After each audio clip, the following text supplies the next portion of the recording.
Bueno, bienvenidos ya a la clase de consulta de semiología en Ciudad Universitaria.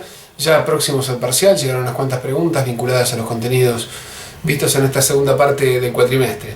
En general, los contenidos han estado bastante vinculados al tema del etos, ¿sí? Del cual ya hemos hablado, parece que no estuvieron viendo los videos anteriores.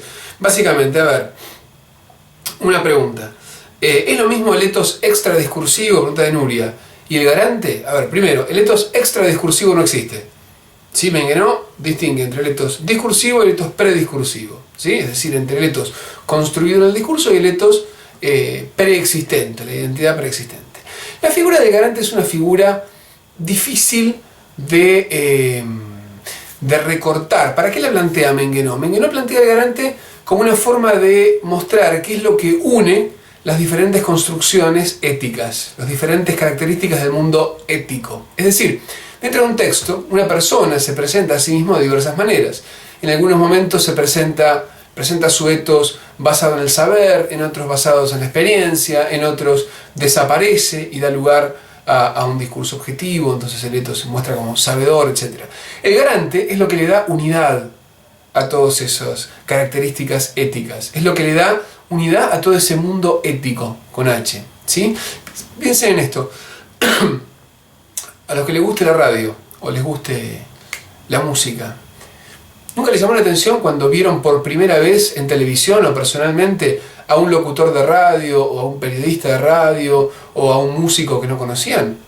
¿Por qué les llama la atención? ¿Dónde está el choque? El choque está entre la imagen que ustedes se le han hecho, imagen no solo de su personalidad, sino incluso de sus características físicas, y las distintas formas que había adquirido en su discurso, las distintas características que ustedes le habían atribuido a partir de lo que él decía. Para ustedes un locutor de radio, ¿qué es? Es puro lenguaje.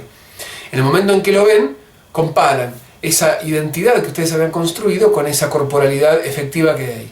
Esa identidad que ustedes habían construido, que en muchos casos puede llevar incluso a pensarlo físicamente, a decir, pero yo pensé que era morocho o rubio, lo que fuere, es el garante.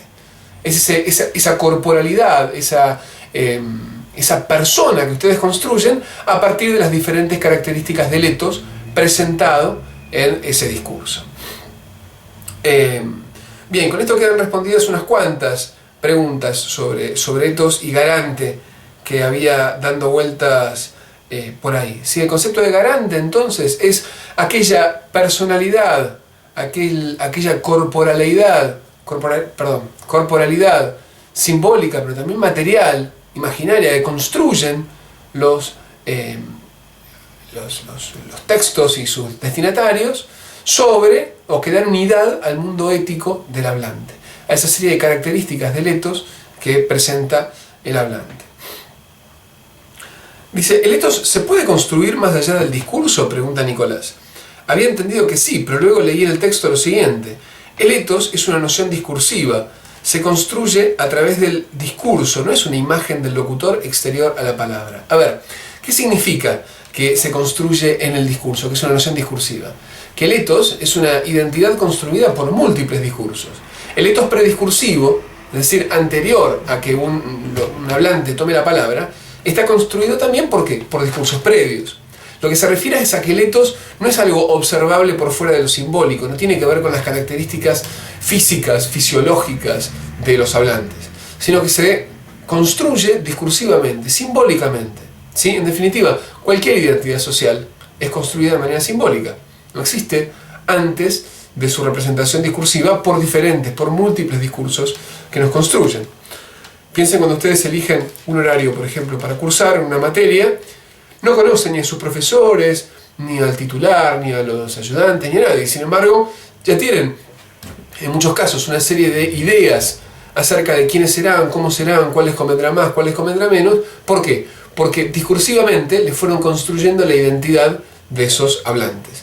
Y ustedes, cuando van a la clase, van a ir con ese etos prediscursivo, pero prediscursivo previo a esa enunciación, pero que ya habían construido en discursos previos, y eso les va a permitir a ustedes responder o construir una imagen de ese etos. En definitiva, vincularse los discursos anteriores con los discursos que ustedes atestiguan. ¿Qué más? A ver, Jessica pregunta sobre el texto de Amosí.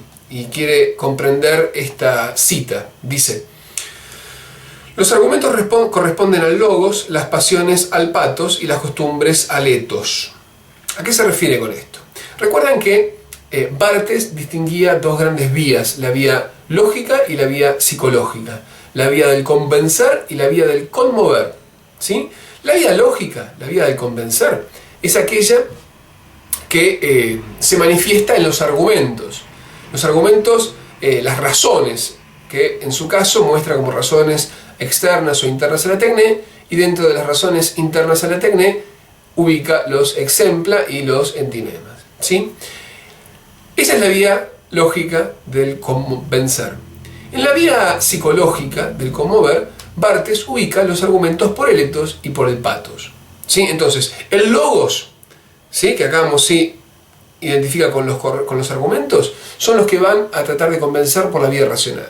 Por la vía psicológica se encuentran dos. Por un lado, los argumentos por el patos. Los argumentos por el patos, esta es una pregunta que daba vuelta también, son aquellos argumentos que buscan persuadir al destinatario a partir de conmoverlo, a partir de tocar sus pasiones, sus emociones, ¿sí?, sus sentimientos.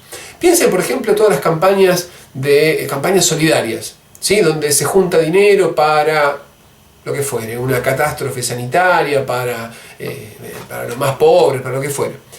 ¿Cómo tratan de persuadirlos a ustedes de que colaboren con dinero?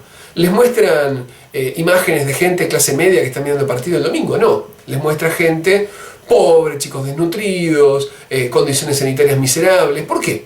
No solo porque eso muestra lo que pasa, sino fundamentalmente porque trata de persuadirlos a ustedes por medio de las pasiones, trata de conmoverlo más allá de los argumentos, ¿sí? Ese es el tipo de argumentos por el patos. Y por otra parte, los argumentos por el ethos, que Mossy ubica en el ámbito de las costumbres. ¿Por qué? Porque la identidad social que uno presenta, el ethos que uno construye en su discurso, busca precisamente ser coherente con los valores socialmente aceptados. Si yo quiero si yo quiero persuadir a mi destinatario de que soy un hablante confiable, que sabe lo que dice, etc., lo voy a hacer presentándome a partir de los rasgos que considero convencionalmente aceptados en mi sociedad, o al menos en el auditorio al que me dirijo. Por eso es que ubica los argumentos del lado del logos, las emociones y las pasiones del lado del patos, y las costumbres del lado del ethos, ¿sí? En ese sentido, es cercana la pregunta de Barbie sobre los lugares comunes que plantean los distintos autores. A ver, otra vez. Nosotros cuando argumentamos, no estamos todo el tiempo inventando ideas, sacando ideas de la galera. Recuerden cuando Barthes hablaba de inventio o la inventio, ¿cómo la caracterizaba? Decía, era encontrar qué decir. ¿Y dónde vamos a encontrar? ¿Dónde es el cajón de los argumentos? El cajón de argumentos es la tópica. Es el lugar en el que están los lugares, ¿sí? Los lugares son de dos tipos. ¿Los lugares qué son? Son razonamientos esquemáticos, razonamientos, en el caso de los lugares comunes, vacíos, que permiten construir nuevas ideas, nuevas razones, a partir de argumentos cuya eficacia ya fue probada, ¿sí? Los lugares comunes son aquellos que apelan a formas vacías, válidas para cualquier contexto. Por ejemplo, si el de lo más y lo menos, ¿sí? El lugar común de lo más y lo menos, que dice, si puede lo más, con más razón podrá lo menos.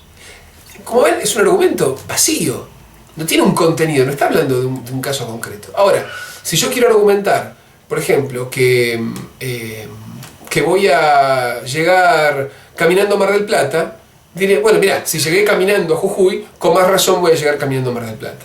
En ese caso, ¿qué estoy haciendo? Apelando para argumentar mi tesis a un lugar común de lo más y lo menos, llenando esa información con esto. Ahora, imagínense si yo quiero decir que voy a rechazar un trabajo, y lo voy a rechazar a pesar del sueldo. Entonces digo, bueno, mira, si rechacé por principios aquel trabajo en el que me ofrecían 15.000 pesos, con más razón voy a rechazar este en el que me ofrecen 10.000.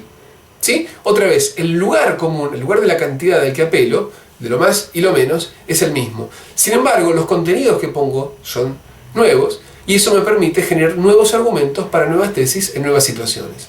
¿Sí? ¿sí? Entonces, los lugares comunes, ¿sí? La tópica, precisamente se caracterizan por eso, por ofrecer formas, esquemas argumentativos que yo puedo usar y rellenar con contenidos para nuevas situaciones. Acá pregunta Barbie también. Amosí hace un análisis de la argumentación y de las pasiones en la misma. En su texto cita a muchos autores y enfrenta las posiciones. Lo que no me queda claro es si lo que plantea en conclusión la autora es que las pasiones son un componente indisociable de los discursos argumentativos, al igual que la razón. Efectivamente, es eso lo que plantea, ¿sí? Fíjate que es muy interesante el debate que propone Amosí, y en relación a ese debate pueden leer los textos de Dury sobre el argumento de autoridad y el texto de Walton sobre el argumento ad hominem. ¿Por qué? Porque el debate que se plantea es acerca de la legitimidad en la argumentación. ¿Qué tipo de argumentos son legítimos o ilegítimos? Walton va a decir, los argumentos legítimos son aquellos que permiten que la argumentación, que el diálogo siga teniendo lugar. Y los ilegítimos, ya sea por el patos, ya sea ad hominem, ya sea por autoridad, son aquellos que impiden que siga la comunicación. Son aquellos que cortan la palabra, le niegan la palabra al contrincante. En cambio, Dury va a ser un poco más descriptiva, va a decir, en realidad nadie puede decir cuáles son los argumentos legítimos o ilegítimos. En definitiva, aunque algunos tengan esa mirada normativa, ella considera, y yo personalmente también, que es mucho más enriquecedor, al menos desde el punto de vista del análisis, observar cuáles son los argumentos que efectivamente se usan y qué efectividad, qué eficacia argumentativa tienen, más allá de que uno los considere válidos o no, legítimos o no. En el caso de Amosí, ella precisamente dedica gran parte del texto a ese debate, a decir, ¿la argumentación por el patos es una argumentación ilegítima? No, es legítima. Y recurre a procedimientos semejantes y tiene el mismo estatus e incluso la misma importancia que los argumentos por el logos. Por último, a ver qué tenemos por acá. ¿Cómo se puede diferenciar? Dice Nuria. Primero, la ilustración para Perelman, ¿sería lo mismo que el exemplum? A ver, cuidado. El texto de Barthes distingue solo dos argumentos internos a la tecne. El exemplum y el entimema. El exemplum lo identifica con la inducción retórica, el entimema con la deducción retórica. ¿Sí? Ahora, cuando Perelman presenta el exemplum, lo presenta distinguiendo solo aquellos que están basados en casos reales o ficticios, ¿sí? Y no los diferencia en cuanto a la relación entre la premisa mayor y la premisa menor, o entre el caso particular y la regla general. Perelman hace una especificación, dice, el ejemplo es solo un caso de inducción retórica, en el cual se presenta un caso particular y a partir de ese caso se funda una regla de mayor generalidad. Además, existen la ilustración, que lleva a cabo el movimiento inverso, presenta primero la regla general y luego el caso particular, y el argumento por el modelo o antimodelo, en los cuales se presenta un caso particular como un modelo de conducta a seguir por otro caso o por todos los casos, ¿sí? Como un modelo general de conducta. Entonces, ¿cuál es la diferencia? Que mientras que Barthes usa el término exemplum para cubrir todos estos casos y distingue solo los reales de los ficticios, para Perelman el ejemplo es solo un caso de los argumentos inductivos o en forma inductiva, que se pone junto con la ilustración y el argumento por el modelo o el antimodelo. Por último, pregunta, ¿cómo se puede diferenciar la metáfora según Aristóteles y según Perelman? A ver, Aristóteles lo plantea desde el punto de vista de, casi diríamos, cognitivo, punto de vista de cómo vincular esas realidades de ámbitos diferentes. Perelman lo plantea de manera muy técnica. Dice, para Perelman, toda metáfora no es otra cosa que una analogía condensada. Es decir, una primera relación analógica, recuerden, las analogías eran estas comparaciones entre proporciones, ¿sí? entre relaciones, entre cosas o componentes de una misma cosa, pero que se condensa con esa forma que tiene en el texto, A, D, D, B, D, C, etcétera, etcétera. ¿Sí? Entonces, la gran diferencia es esa. Para Perelman, la metáfora es la analogía condensada, que puede convertirse en una catacresis, que puede naturalizarse o no, que puede forzar, que puede interpelar al destinatario, ¿sí? Y que puede obligarlo a buscar nuevas relaciones, ¿sí? Allí donde no las esperaba. En ese sentido, no es diferente de Aristóteles. Lo que pasa es que los dos tienen puntos de vista diferentes o intereses, objetivos diferentes, entre otras cosas porque los separan como 2000 años de historia de la humanidad. Bueno, con esto terminamos la clase de consulta de hoy. Buena suerte con los exámenes, espero haber respondido sus preguntas y nos vemos la próxima. Hasta entonces.